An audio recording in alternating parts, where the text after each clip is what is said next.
nivel de la tráquea. Entonces, hoy nos compete evaluar lo relacionado a los pulmones. Tenemos ahí la tráquea. Entonces, para enlazar con las estructuras que ingresan a los pulmones, y después sí, al interior de los pulmones vamos a ver la vía aérea, intrapulmonar. Vamos, de pantalla. Bueno, entonces aquí ven ustedes, este es el último cartílago traqueal, está ubicado al nivel de T4 o el ángulo external. Este cartílago tiene nombre propio, se llama carina, y tiene la particularidad de abrirse hacia dos bronquios, bronquio fuente o bronquios principales, el derecho y el izquierdo. El derecho tiene una particularidad que a simple vista se debe identificar, y es mayor calibre, en razón, la explicación de ello es que el pulmón derecho es más grande, tiene 3 lóbulos, que el izquierdo, pero es más corto y es casi vertical. Entonces, si hacemos dimensiones o valoramos dimensiones, la longitud del bronquio derecho es de unos 2 milímetros o un poquito más, mientras la longitud del bronquio principal izquierdo es de unos 5 a 6 centímetros. Estamos hablando de centímetros, no milímetros, centímetros, perdón. Entonces, ello nos dará la posibilidad de reconocer cómo el bronquio fuente derecho ingresa más superior al pulmón que el bronquio fuente izquierdo, por la longitud mayor y por la trayectoria oblicua del bronquio fuente izquierdo. Bien.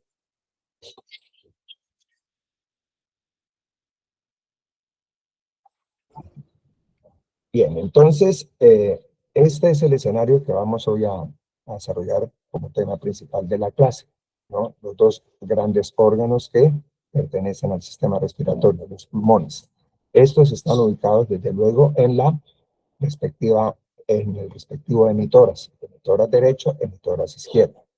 Esta imagen nos permite de una vez saber la gran elasticidad y ampliación de su volumen de los pulmones en el proceso ventilatorio, de manera particular durante la inspiración. Y igualmente, ellos se encogen, disminuyen su volumen durante la expiración. Estos movimientos inspiratorios y expiratorios que constituyen el ciclo respiratorio tienen o se puede verificar ese desplazamiento.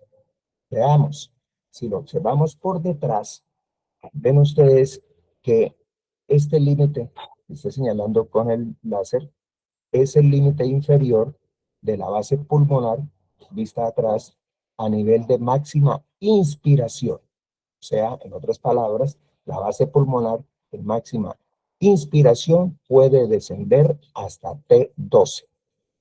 Y acá sería, como está en la imagen, el borde posterior del pulmón, la base pulmonar, a nivel de máxima expiración. Y ven que es T10. Y este espacio lo pueden ya visualizar o describir como el espacio en donde la base pulmonar se mueve en el ciclo ventilatorio de máxima inspiración versus máxima inspiración. ¿Qué ocurre a nivel de la cúpula o apex pulmonar? Ocurre lo mismo.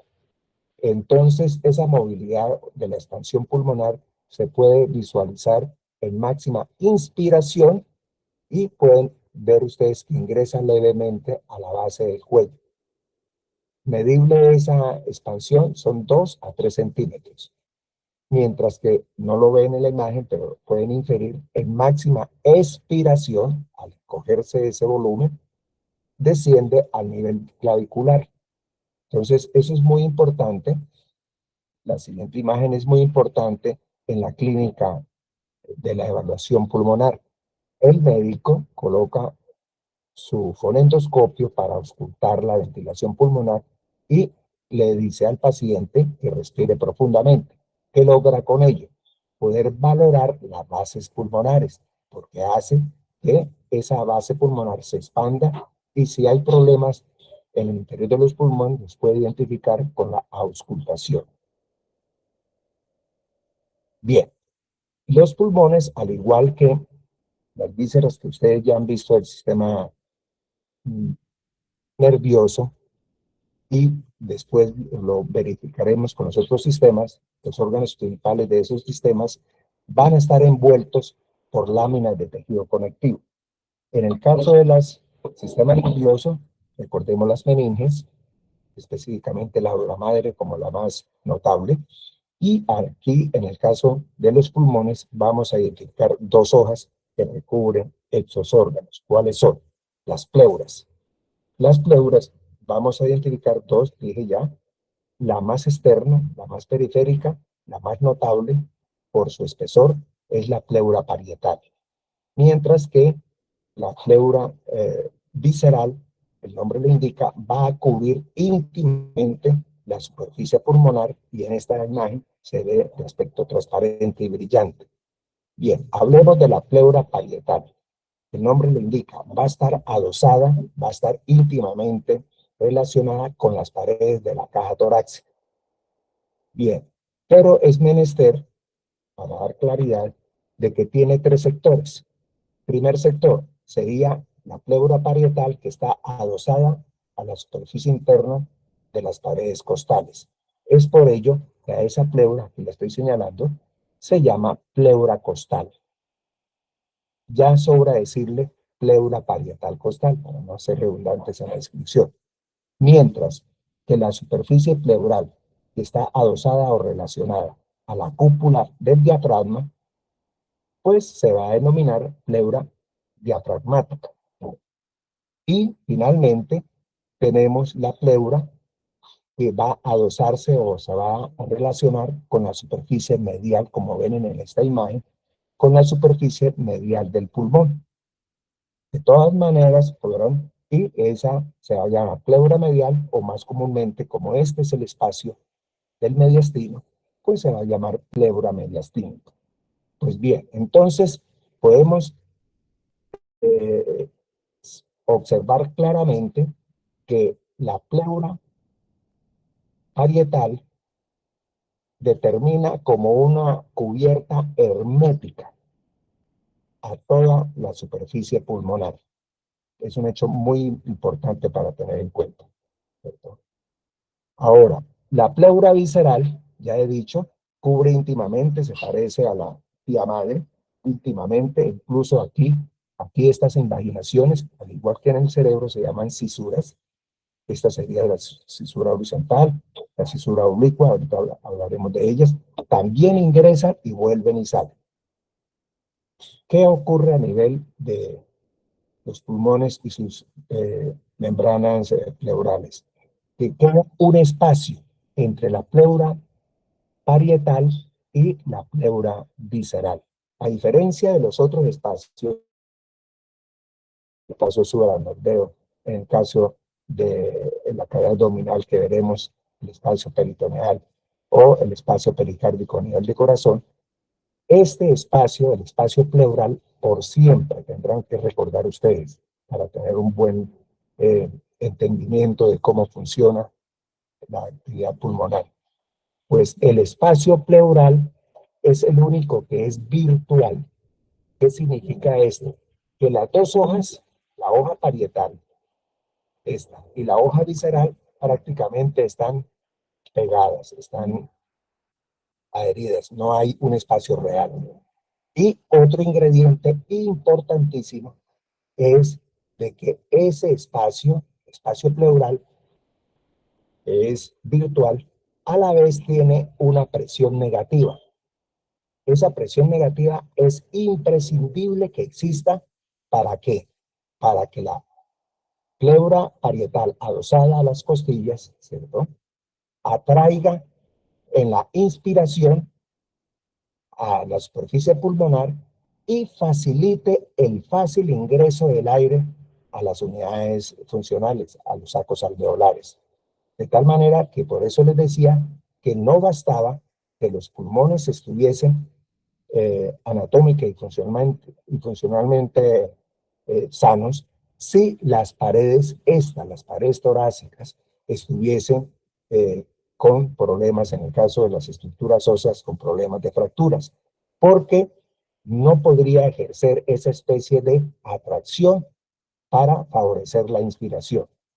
Y entonces ese segmento pulmonar puede ser un lóbulo que haría en incapacidad de hacer el intercambio gaseoso y eso originaría de una vez un deterioro en la oxigenación en todos los sistemas corporales. Bien, entonces ya hemos evaluado ese hecho tan importante.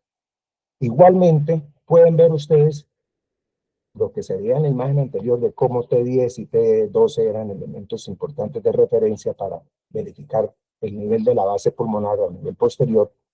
Pueden ver ustedes este escenario acá.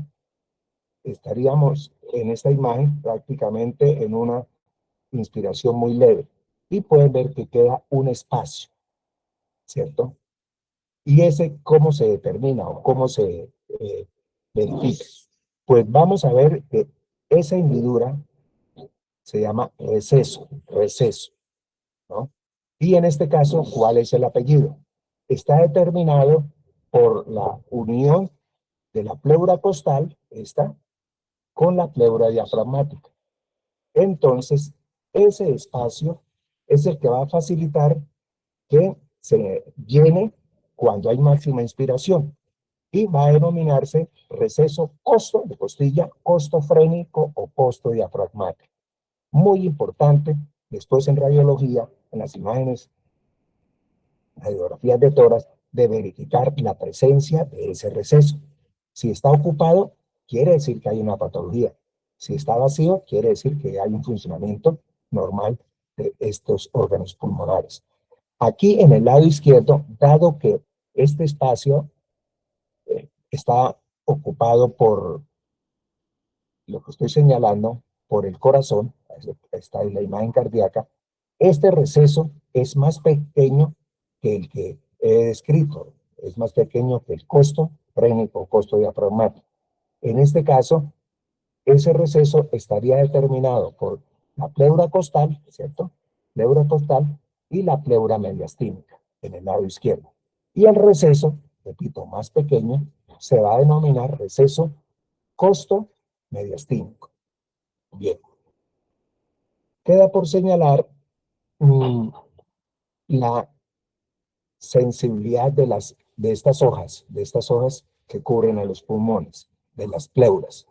En primer lugar, tendré que decir que la pleura parietal tiene una muy rica sensibilidad. Duele cuando se rasgan o se hace presión sobre ellas. Es un tremendo dolor a nivel torácico. ¿Y quién conduce esa información? Veamos, si aquí están los espacios intercostales y viene cada nervio intercostal, podremos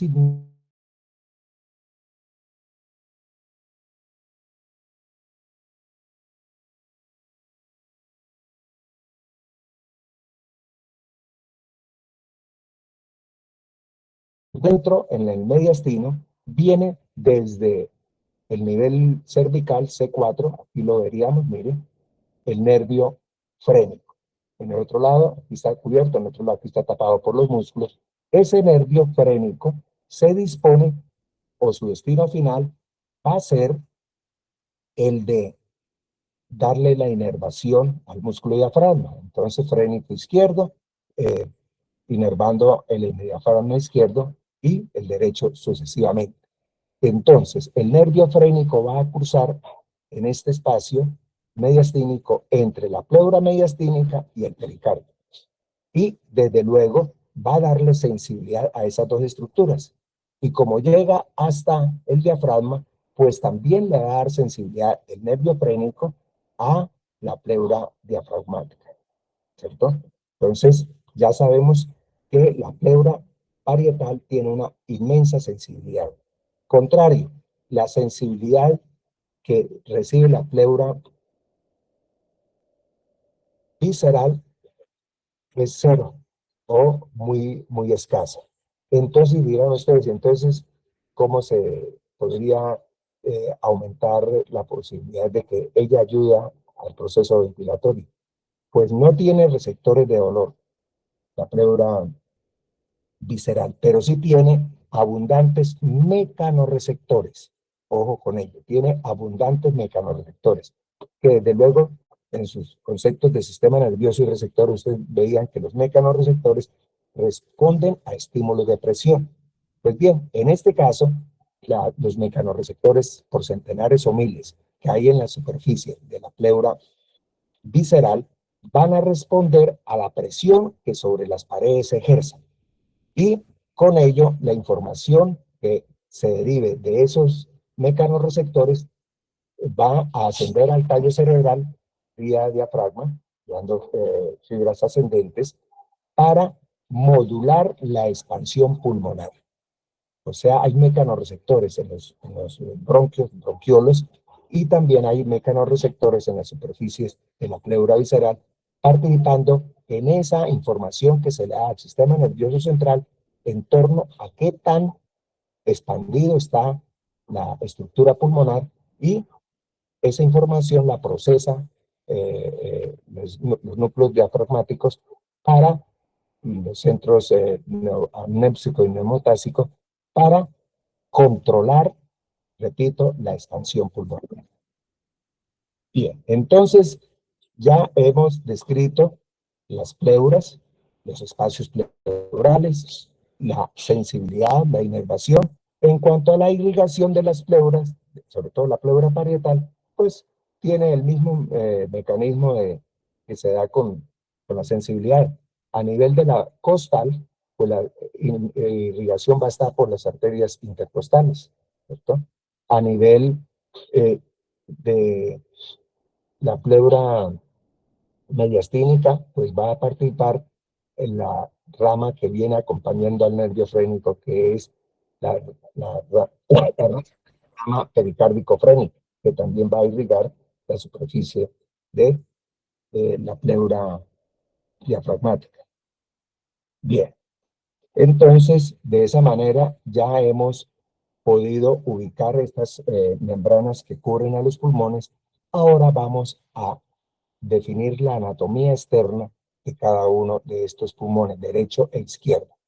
Como pueden ver en la imagen global, la forma de los pulmones derecho e izquierdo es una forma cónica, con una base inferior cóncava, amplia, que se relaciona íntimamente y adquiere la forma de la cúpula diafragmática, ¿cierto? Entonces sería la cara basal o cara diafragmática. Igualmente tenemos esta, que es la cara externa o costal, que está relacionada con la superficie costal, ¿cierto? Y la tercera cara, pues costal, diafragmática, la tercera cara o superficie es la medial o mediastínica, que desde luego se va a relacionar con, lo veremos más adelante, con las vísceras que hacen parte del mediastino. A medida que se va proyectando hacia arriba, cada uno de los pulmones derecho e izquierdo va perdiendo volumen hasta terminar formando en una forma adelgazada la cúpula pulmonar, que ya hemos señalado que a nivel de máxima inspiración sobrepasa el nivel clavicular. En máxima expiración llega hasta el nivel clavicular. Bien, entonces ahora vamos a describir la superficie de cada uno de los pulmones, derecho e izquierdo.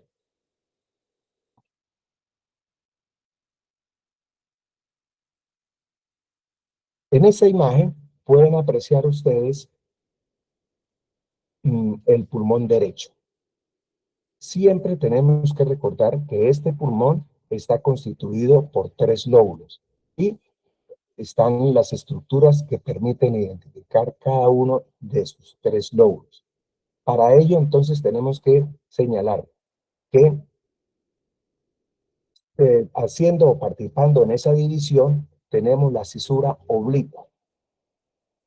También la vamos a observar en el pulmón izquierdo.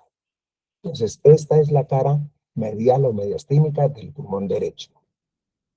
Esta cisura oblicua la tenemos originando a nivel posterior, más o menos a nivel de T5. Rápidamente, como tiene una trayectoria descendente, adopta el eje de la sexta costilla y llega finalmente adelante a finalizar esta cisura, la cisura oblicua, a nivel de la sexta unión condrocostal derecha. Bien, entonces ya tenemos una gran cisura fácilmente identificable que está separando el lóbulo superior del pulmón con el lóbulo inferior. Pero aquí en el lado derecho, van a ver ahorita que no ocurre lo mismo con el lado izquierdo, se aprecia una segunda cisura, que se llama cisura horizontal. La cisura horizontal, se origina de la oblicua cuando esta va a nivel de la parte axilar, de la región axilar, ¿no? Y entonces esta cisura oblicua rápidamente toma el eje de la cuarta costilla y va a terminar adelante en la cuarta unión condroesternal derecha. De tal manera que vemos la imagen, la división de los tres lóbulos en el pulmón derecho, un lóbulo superior por encima de la parte posterior de la cisura oblicua, de la parte anterior de la cisura transversa. Vemos el lóbulo medio fácilmente proyectable entre la cuarta costilla adelante y la sexta costilla, ¿cierto? Ese sería el lóbulo medio pequeño, como una aparente cuña. Y finalmente, un amplio, el más grande de los tres, un lóbulo inferior, que se ubica debajo, atrás de la cisura oblicua, ¿cierto? Y adelante igualmente la cisura oblicua. Bien. Vamos a ver en el lado derecho, ¿qué ocurre? En el lado izquierdo, perdón. En el lado izquierdo, pueden observar fácilmente ustedes también la cara medial o mediastínica, y a diferencia del derecho, se observa una sola cisura, la cisura oblicua. De tal manera que tiene más o menos, algunos autores colocan ligeras diferencias, pero en nuestro caso no vale entrar en minucias. Diría atrás, T5, siguiendo eje de la sexta costilla y llegando por delante en la sexta unión condroesternal izquierda. De tal manera entonces que esta cisura oblicua del pulmón izquierdo va a dividir dicho pulmón en un lóbulo superior y en un lóbulo inferior. ¿Qué particularidad tiene el lóbulo superior? Por favor, proyectémonos hacia la parte inferior y ven que hay una especie de prolongación o de lengüeta que prácticamente nos hace recordar al lóbulo medio del pulmón derecho. Esto sería el equivalente, el análogo. Esta lengüeta que se prolonga en la parte inferior del lóbulo superior, el lóbulo superior izquierdo, se le llama língula. Entonces la língula, siempre no hay que decir língula del pulmón izquierdo porque solamente se presenta esta expresión morfológica en el pulmón izquierdo. Bien.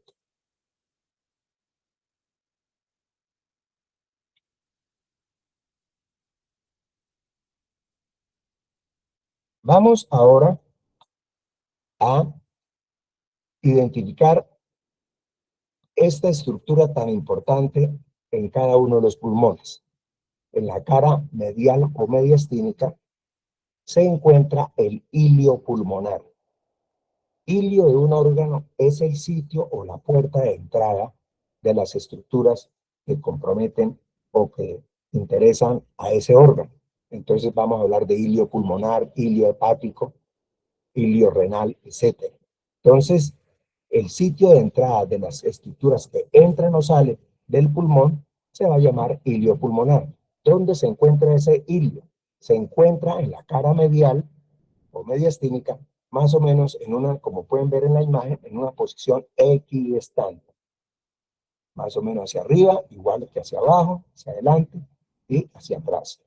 Pues bien, ese hilio pulmonar tenemos que reconocerlo y reconocer las estructuras que ingresan o salen de ese órgano. A las estructuras que ingresan o salen de un órgano se les denomina pedículo en términos genéricos.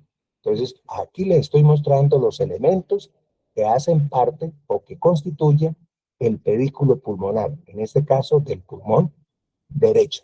¿Cuáles son esas estructuras?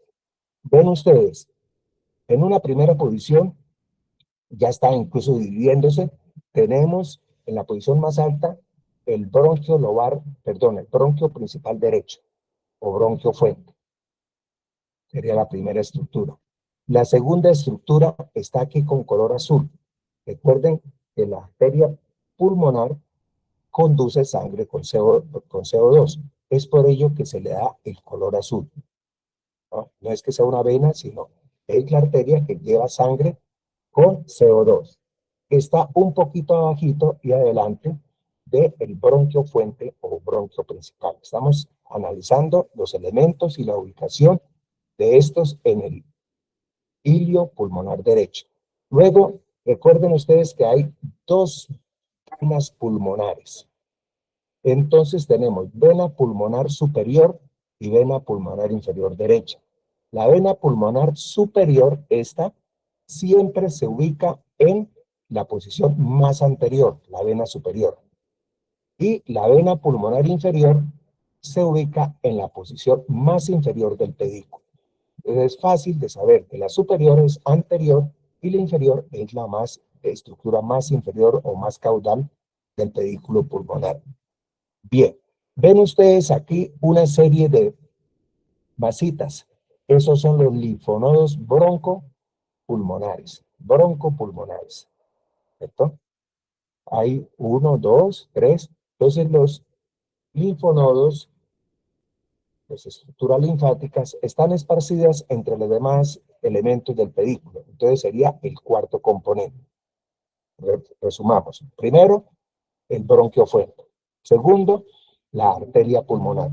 Tercero, las venas pulmonares. Cuarto componente del pedículo, los linfonodos.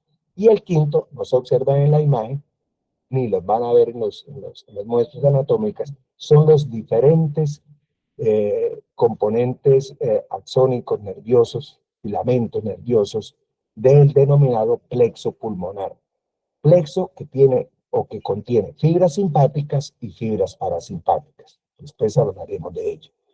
Bien, vamos a ver entonces en el pulmón izquierdo cómo se ubican estos elementos del pedículo para hacer comparación. Pulmón izquierdo. Vemos que hay unas estructuras que mantienen la misma configuración que la del lado contralateral. ¿Cuáles son esas estructuras que mantienen esa misma ubicación? Vemos en rojo, entonces estarían las venas pulmonares superior izquierda, está lo más anterior, e inferior izquierda, es lo más caudal. Vemos también los linfonodos esparcidos entre las demás estructuras. Igualmente estaría el plexo nervioso, ¿cierto? Ubicado más al lado posterior, pero distribuyéndose de manera amplia a nivel del pedículo pulmonar. ¿Qué es lo que cambia de esta configuración de los elementos del pedículo pulmonar derecho e izquierdo? Definitivamente es o son estos dos componentes. En el lado izquierdo, quien adopta la posición más caudal, perdón, más rostral o superior es la arteria pulmonar izquierda. Y luego le sigue el bronquio fuente izquierdo. Entonces son los dos que hacen el intercambio, arteria y bronquio fuente. Bien, aprovechando esta cara medial, ven ustedes que esta cara medial que se relaciona con las vísceras del mediastino, pues tienen una serie de surcos o de impresiones que nos demarcan esa estrecha relación con esas vísceras del mediastino. Y entonces las vamos a identificar tanto en el lado derecho como en el izquierdo, que están observando ustedes el izquierdo. Entonces, observen que por encima del ilio pulmonar está una impresión en forma de curva. Es en el lado izquierdo, entonces esa impresión en forma de curva pues va a corresponder al arco de la aorta, al arco de la aorta. Y el arco de la aorta En el lado izquierdo ven el ascenso de la carótida y de la subclavia, partiendo de ese arco, ¿cierto? Por detrás y en forma casi vertical, al ilio pulmonar y al resto de la cara mediastínica del pulmón, hay un profundo surco que corresponde a la aorta torácica. Menos insinuado, por delante de la aorta torácica está el surco para el esófago. Este sería una impresión para el esófago. Entonces, impresión del arco aórtico, impresión de la carótida y de la subclavia, impresión de la aorta torácica. Bien, igualmente por delante del ilio hay una profunda impresión que es para el corazón, pero de manera específica es para el ventrículo izquierdo.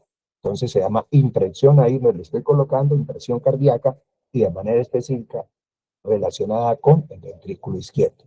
Veamos las impresiones que pueden orinar vísceras, pero en la cara medial ¿de quién? Del pulmón derecho. Entonces, el pulmón derecho va a observarse casi características similares, pero hay algunas diferencias. En primer lugar,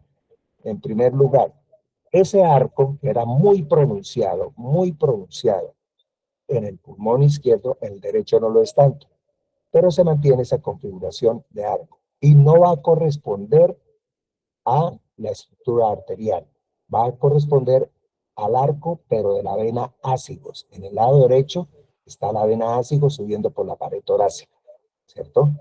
Y una impresión vertical que sale desde el borde anterior y la va descendiendo, nos va a indicar que si la vena ácigos desemboca en la vena cava superior, este surco que deja ese vaso venoso en la pared mediastínica, pues va a corresponder al surco, a la impresión de la vena cava superior. Pues bien, sigamos con la anatomía de esos vasos.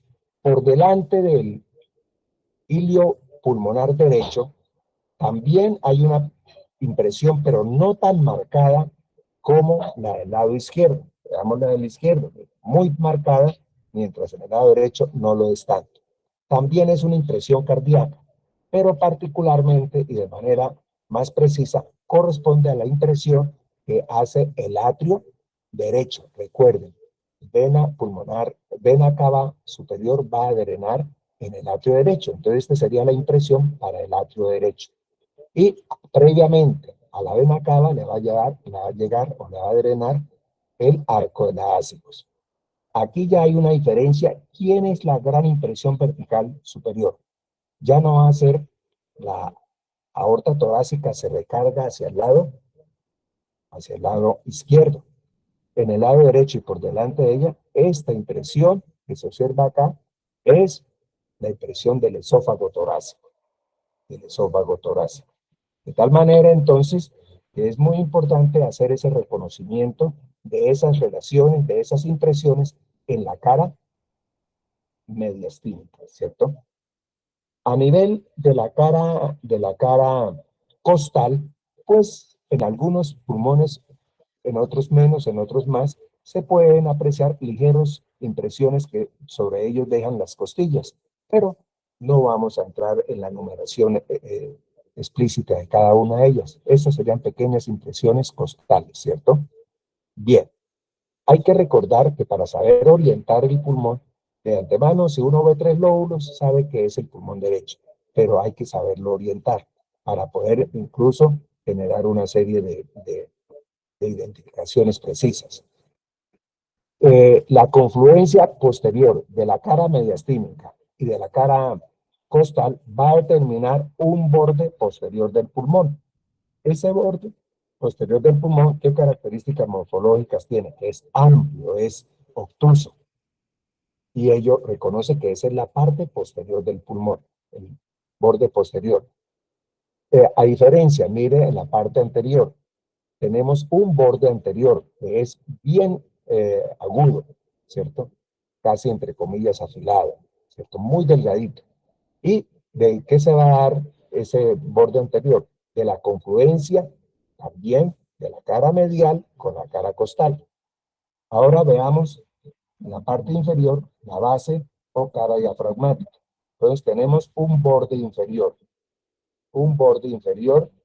que lo podemos observar a lo largo de toda la cara mediastínica y también a lo largo de la cara costal. Ese borde inferior del pulmón, como el pulmón desciende ampliamente en la parte posterior, es el punto de referencia para señalar su expansión, ¿cierto? En máxima inspiración versus máxima expiración. Mientras que a nivel anterior, ese borde lo vamos a encontrar más o menos a nivel de T6, T7. ¿Cierto? Aquí T12, T10. Bien.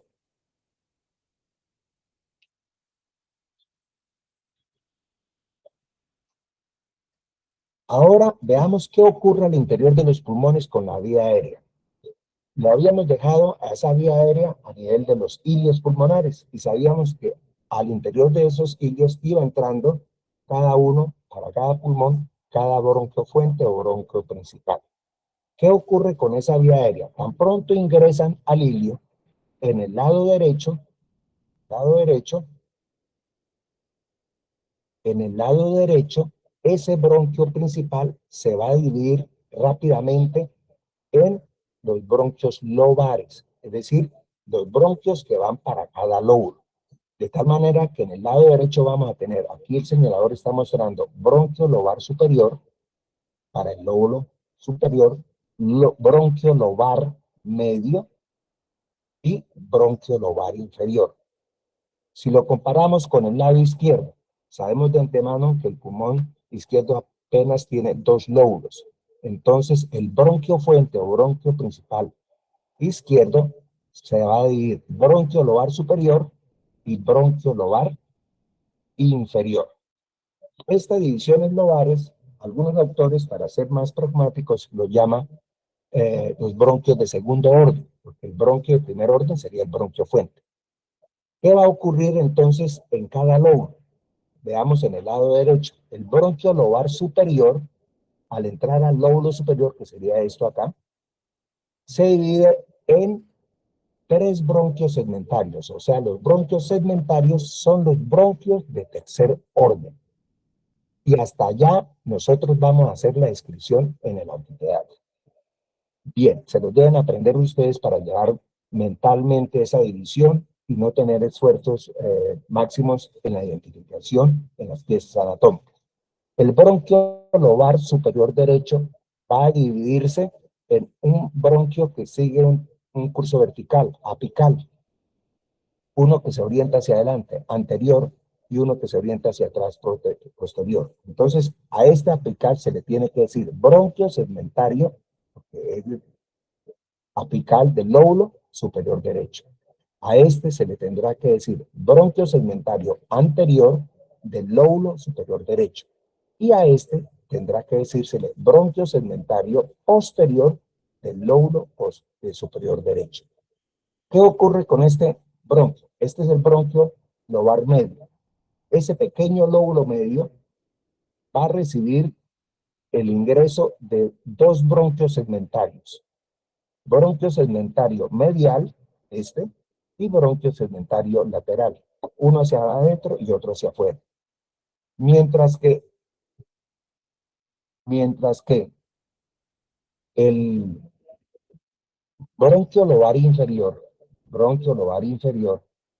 tan pronto se desprende, cosa que aquí Netter lo hace como confundir, porque este que ustedes están observando, cualquiera pensaría que se desprende del bronquio lobar medio. No, es el primero, aquí sí lo muestra muy bien, es el primero, porque se proyecta hacia atrás, es el primero que surge del bronquio lobar inferior y se llama bronquio segmentario superior, del lóbulo inferior derecho. Tan pronto emerge ese bronquio segmentario posterior, del lóbulo inferior derecho, a los demás, que son cuatro en el lado derecho, se les va a llamar bronquios segmentarios basales, ¿no? Y se va a evitar decir del lóbulo inferior. Entonces les voy a decir cómo es la descripción. Pues tan pronto se emite el bronquio segmentario superior, los demás se les va a llamar basales. Y vean ustedes que los 4 que voy a mencionar se van a proyectar hacia los 4 puntos cardinales. Sería medial, bronquio segmentario, bronquio basal medial derecho. Y sobra decir del lóbulo inferior derecho. Cuando decir basal ya está hablando del lóbulo inferior. Bronquio segmentario basal medial, ¿cierto? Derecho. Este sería el bronquio segmentario lateral, ¿cierto? Anterior y posterior. Es decir, se van en los 4 puntos cardinales. Hacia afuera sería lateral. Hacia adentro, basal medial. Hacia adelante, basal anterior, derecho. Y hacia atrás, basal posterior. De tal manera que la distribución de bronquios segmentarios en el pulmón derecho es de 10. 3 para el lóbulo superior, 2 para el lóbulo medio son 5 y 5 para el lóbulo inferior, ¿cierto? ¿Qué ocurre en el pulmón izquierdo? Tenemos 2 bronquios lobares o de segundo orden, superior e inferior. El superior, observen acá, el equivalente acá, el superior se va a dar origen, en primer lugar, va a permitir que el apical y el posterior se fusionen. Entonces, este se llamará bronquio segmentario ápico de apical, ápico posterior, que representa la fusión de apical y posterior. Y el siguiente, bronquio segmentario anterior del lóbulo superior izquierdo. Entonces, ápico posterior y segmentario anterior. Y este correspondería al segmento del lóbulo medio, que no existe en el lado izquierdo, sino está la língula. Entonces sería bronquio segmentario lingular y a su vez se divide en lingular superior y lingular inferior. Entonces son los equivalentes a los bronquios segmentarios del lóbulo medio. En el lado izquierdo sería la língula. En el lado izquierdo hay otra diferencia con respecto a la distribución segmentaria que surge de los bronquios lobares izquierdos. En lugar de haber 5, hay solamente 4 bronquios segmentales. Veamos. El primero sí se mantiene, igual que el derecho. Entonces se va a llamar bronquio segmentario superior del lóbulo inferior izquierdo. Y al igual que ocurre en el derecho, los demás se les va a llamar basales. Basales. Una vez identifique uno al primero que emerge, que se va hacia atrás, los demás simplemente se les llama basal derecho, basal izquierdo, medial, lateral o lo que sea, pero basal. En este caso, ¿por qué de 4 se reduce a 3?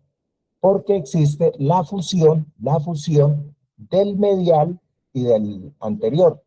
Entonces, antero, medial se va a llamar, ¿cierto? Y al otro se le va a llamar posterior y lateral. Esa es la distribución segmentaria de los bronquios de los 2 pulmones. Repito, esa sería, la segmentaria sería la tercera división. Primera, los bronquios fuente. Segunda, los bronquios lobares. Y los segmentarios, los bronquios de tercer orden. Sin embargo, tienen ustedes que tener en cuenta, lo ven en histología, lo van a ver en biología, de que al interior de los pulmones la distribución bronquial puede ser de 20 a 24. Es decir, habría de 20º o a 24º orden.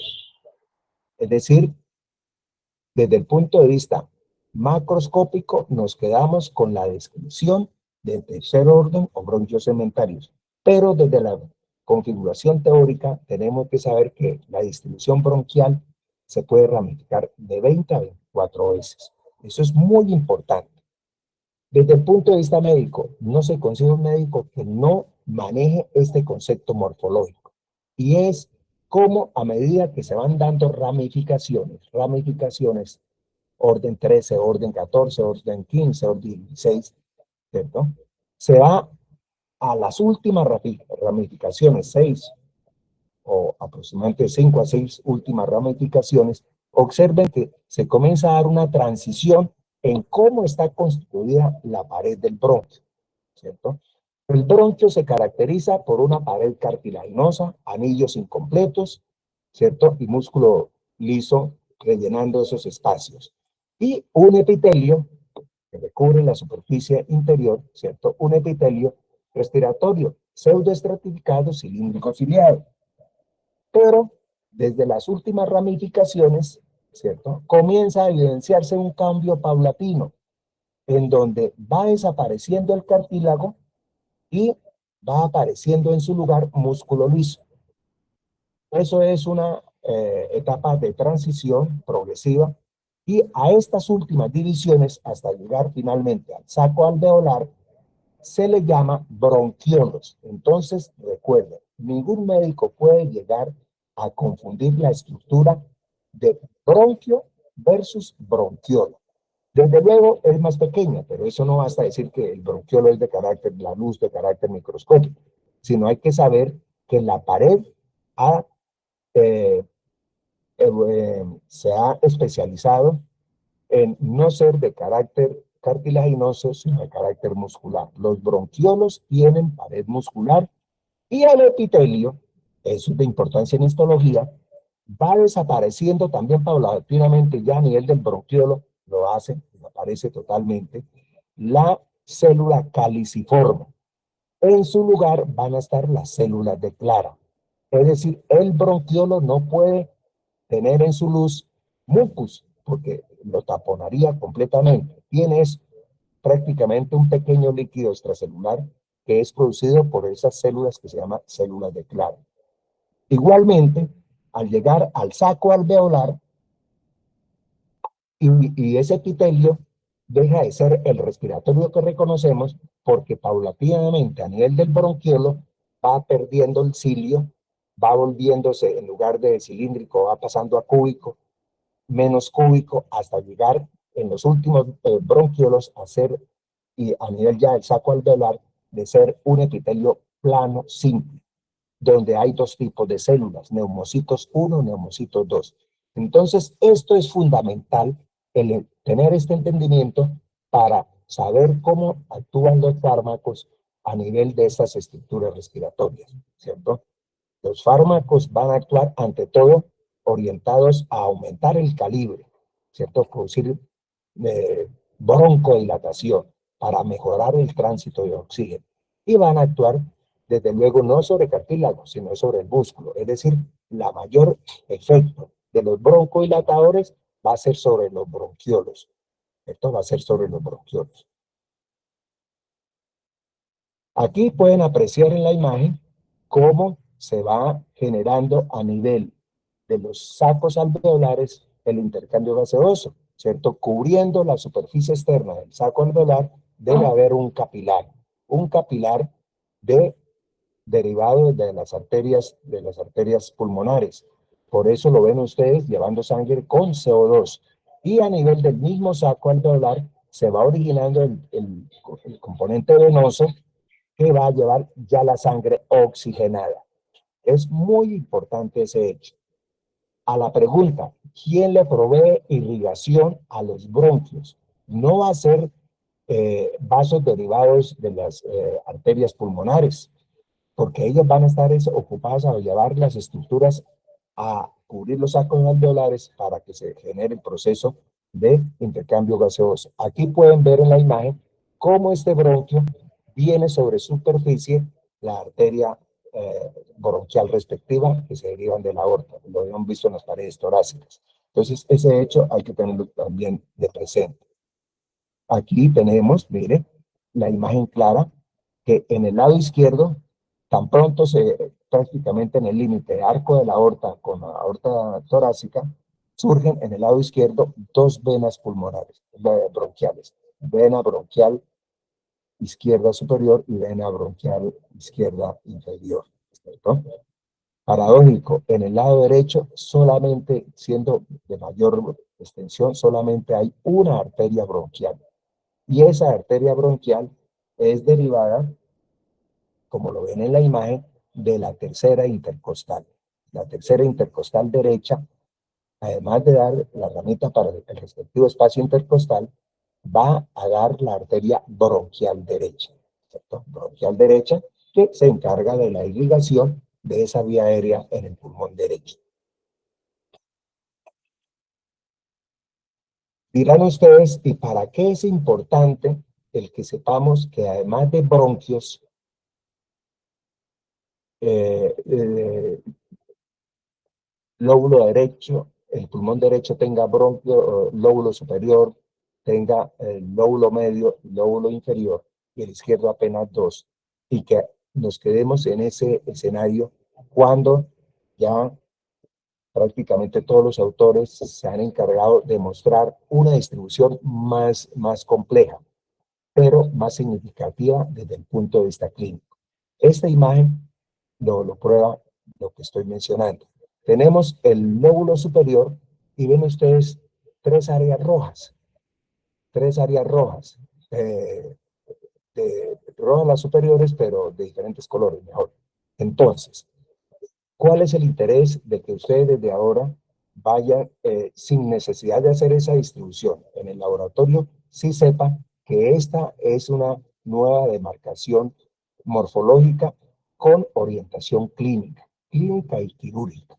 Entonces, si este es el lóbulo superior derecho y este es el lóbulo superior izquierdo, podemos señalar lo siguiente, que recuerden que del bronquio lobar superior derecho se derivan tres bronquios segmentales.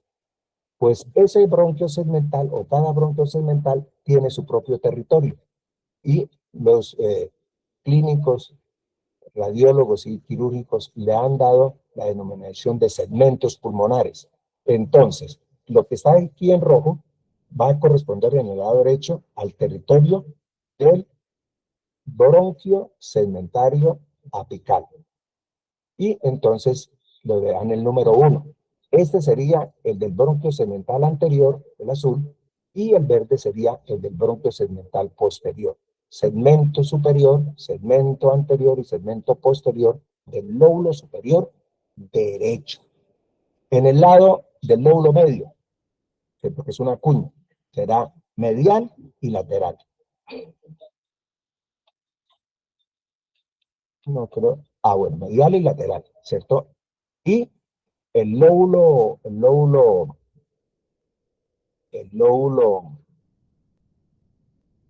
inferior, pues va a estar señalando el superior, segmento superior, que correspondería al bronquio segmentario superior del lóbulo inferior derecho.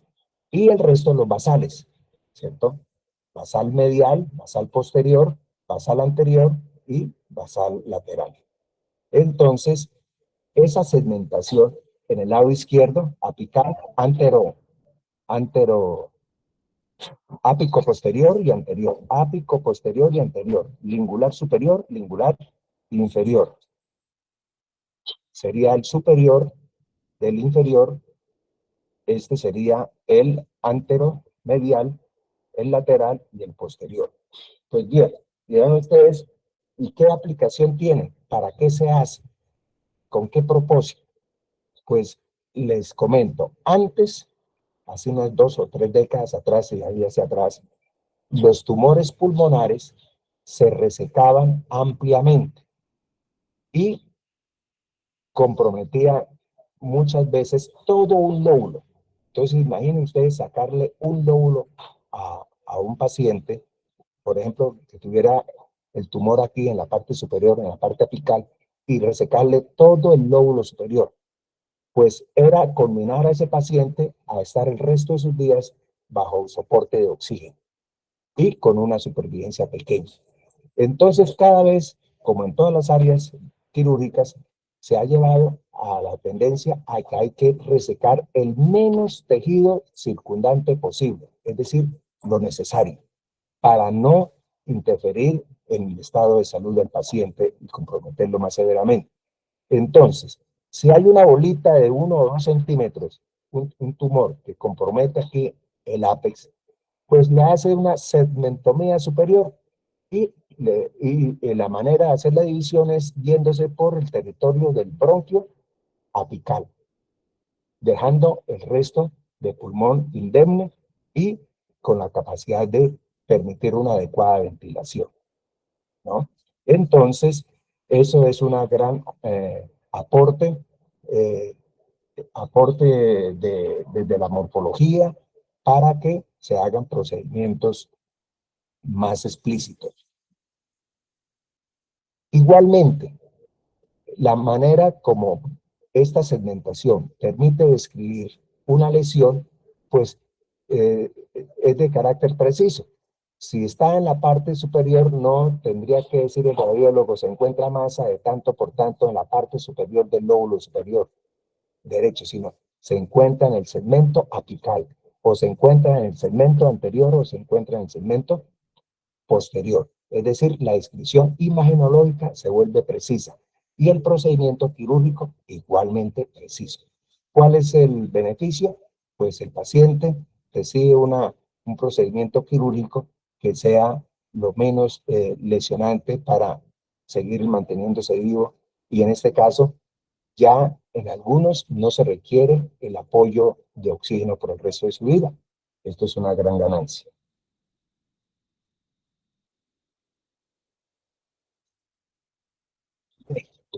Algo que hay que tener en cuenta, y les dije que el cuarto componente que tenía el vehículo pulmonar, primero la vía aérea, segundo las arterias, tercero las venas, cuarto los linfáticos. Entonces, vamos a ver cómo es el drenaje linfático de los pulmones. Los pulmones, dado que tienen una gran cantidad de agresiones de gérmenes bacterianos, micobacterias, virus, etcétera, pues evolutivamente ha desarrollado una gran red de vasos linfáticos que ayudan a mantener esa condición de defensa y a la vez de proyectarse, si el germen invasor invade, pues se puede salir incluso de la esfera pulmonar. De tal manera que ustedes en esta imagen ven una gran cantidad al interior del tejido pulmonar de vasos linfáticos. Los autores los han dividido, ¿cierto? Linfáticos profundos y linfáticos superficiales. Pero unos y otros, profundos y superficiales, van a confluir en primer lugar a unos linfonodos, aquí los tenemos, que están alrededor de los bronquios lobares, o sea, de los bronquios de segundo orden. Este sería el bronquio lobar superior, bronquio lobar medio y bronquio lobar inferior. Entonces, estos linfonodos que están confluyendo o están alrededor, se les llama linfonodos pulmonares. Linfonodos pulmonares es el primer elemento de defensa, ¿cierto? Esos linfonodos que van, ustedes saben que contiene, van a atacar el germen extraño, ¿cierto? El germen que está causando daño al parénquima pulmonar. Estos linfonodos pulmonares, a su vez, emiten vasos linfáticos eferentes a otros linfonodos que están en el ilio, el que yo les había mostrado, o los que les mostré. Esos linfonodos que están a nivel del ilio y que reciben las aferencias de los pulmonares, estos se van a llamar broncopulmonares. Entonces tenemos los primeros, se llaman pulmonares, los segundos a nivel del ilio, broncopulmonares. A su vez, los broncopulmonares enlazan a través de sus eferencias linfáticas con estos linfonodos que están en la división de la tráquea. Y por ello, por estar en la división de la tráquea, se llama traqueobronquiales. Entonces, los traqueobronquiales reciben aferencias de los broncopulmonares. Hay dos tipos de traqueobronquiales. Estos inferiores, que están en toda la división, se le llaman traqueobronquiales inferiores o carínicos, porque ahí recuerden que está este cartílago carínico. O traqueobronquiales superiores, que están en la parte externa de esa bifurcación de la tráquea. Los traqueobronquiales, a su vez, van a drenar o enviar sus eferencias a los linfonodos que están en la periferia de la tráquea. Entonces, por estar al lado de la tráquea, se les va a llamar paratraqueales. Paratraqueales. Y a su vez, los paratraqueales van a configurar un tronco linfático, tanto a la derecha, como a la izquierda, que se llama tronco broncomediastínico. Hacemos entonces repaso. Pulmonares, broncopulmonares, traqueobronquiales, paratraqueales y la confluencia de los paratraqueales formar los troncos broncomediastínicos. Esos troncos broncomediastínicos usualmente en el lado izquierdo pueden drenar, como lo ven en la imagen, directamente al confluente yugulo-subclavio, confluente venoso, o drenar al conducto torácico. En el lado izquierdo, igualmente, pueden drenar directamente al confluente al confluente yugulo-subclavio o conformar una estructura que se llama vena linfática, que es esa vena, la unión de los troncos linfáticos subclavio, broncomediastínico y yugular interno, ¿cierto? De tal manera que ven ustedes lo importante en una radiografía, mirar si hay una lesión tumoral o tuberculosa, micótica, por hongos o lo que sea, si hasta dónde llega el compromiso de esa infección o de ese cáncer, si ya comprometió los broncopulmonares, si ya comprometió los traqueobronquiales o si ya hay una invasión hacia el mediastino completamente superior, invadiendo, repito, estructuras altas, indicando desde luego el mal pronóstico. Entre más compromiso una lesión tumoral tenga de linfonodos distantes del pulmón, pues el pronóstico del paciente va a ser precario. La inervación de la vía aérea, tenerla presente, ¿cierto? Que a nivel de pedículo pulmonar encontramos que el quinto componente era el plexo pulmonar, plexo nervioso, formado por numerosos pequeños nervios de carácter simpático y parasimpático. Aquí Netter nos hace la diagramación y nos muestra que lo que es de color azul es la información de carácter o la inervación de carácter parasimpático y roja la inervación de carácter o de naturaleza simpática. Ven ustedes que es numerosísima esa cantidad de fibras nerviosas con resultados funcionales evidentes. Entonces, esa cantidad de fibras simpáticas y parasimpáticas que están alrededor de la vía aérea, miren, desde la tráquea, desde la laringe, para nombrar un poco más superior, tráquea, bronquios, bronquiofuentes, segmentarios y ya incluso las inmediaciones de los sacos alveolares, tienen funciones muy claras y muy precisas. La inervación parasimpática para la vía aérea en toda su extensión viene a estar dada por el nervio vago. El nervio vago, aquí tenemos el diagrama, el núcleo dorsal del vago, que está en el piso del cuarto ventrículo y que va a descender por el cuello. Y aquí tendríamos el laringo recurrente, se desprende del vago y va a dar inervación parasimpática a todas esas células caliciformes que tiene la tráquea, ¿cierto? Del mismo vago, las que se van a desprender ya a la vía aérea van a ingresar por el hilio pulmonar y van a generar una acción parasimpática sobre todo el árbol bronquial. ¿De qué manera lo hace? Estimulando receptores M, muscarínicos, ¿cierto? Dirán ustedes, ¿y dónde está la segunda neurona? La segunda neurona parasimpática está sobre la superficie de los órganos blancos, sobre la superficie de la laringe, sobre la superficie de tráquea y de los bronquios. Ahí esas bolitas serían la neurona ya postganglionar. Recuerden que las neuronas postganglionares en el parasimpático están en la pared o muy cerca del órgano que van a influenciar. De tal manera que la inervación parasimpática sobre el árbol bronquial tiene dos efectos contundentes. Dos efectos contundentes. Uno, producir bastante mucus, ¿cierto? Por estimulación de las células caliciformes. Y el otro efecto sobre el músculo liso sería producir broncoconstricción. Broncoconstricción. Bien, ahora veamos el antagonista de esa función. Lo va a dar, ¿cierto? Somas simpáticos ubicadas en las 5 primeras segmentos torácicos, o sea, los 5 primeros segmentos del simpático. De ahí salen, ¿cierto? Por la rama comunicantes grises, ¿cierto? Ingresan y salen ramas comunicantes blancas. ¿Dónde hacen la sinapsis? En los ganglios respectivos de la cadena simpática e incluso del último cervical.